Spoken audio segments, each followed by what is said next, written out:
விஸ்வகர்மா திலோத்தமாவை யாருக்காக உருவாக்கினார்? ஹிரண்யகசிபுவின் குலத்தை சேர்ந்த நிகம்பனுக்கு சுந்தன், உபசுந்தன் என்ற 2 மகன்கள் பிறந்தார்கள். இவர்கள் இருவரும் பிரிக்க முடியாத சகோதரர்கள், 3 உலகையும் வெல்ல விரும்பினர். இந்த ஆசையுடன் பிரம்மாவை மகிழ்விக்க ஆயிரக்கணக்கான ஆண்டுகள் கடுமையான தவம் செய்தனர். தங்களின் தவம் மகிழ்ச்சி அளித்ததால் பிரம்மா நேரில் வந்து நீங்கள் வேண்டியதை கேளுங்கள் என்று கூறினார். சுந்தன், உபசுந்தன் அவர்கள் விரும்பிய தோற்றத்தை எடுக்கும் சக்தி, காமரூப வித்யா, மனநிலையில் பயணிக்கும் திறன் மற்றும் எவராலும் கொல்ல முடியாத வரம் வேண்டினார். அதே நேரத்தில் பிரம்மா அவர்களை எச்சரித்தார், நீங்கள் இருவரை தவிர யாராலும் உங்களை கொல்ல முடியாது. இந்த வரத்தின் மூலம் சுந்தன், உபசுந்தன் 3 உலகங்களிலும் அட்டகாசம் செய்தனர்.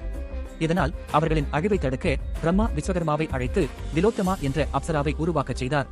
திலோத்தமாவின் அழகை கண்டதும் அவள் எனது என்று சுந்தன், உபசுந்தன் சண்டை போட்டனர். அவளுக்கு மயங்கி ஒருவரையொருவர் கொன்றுவிட்டனர்.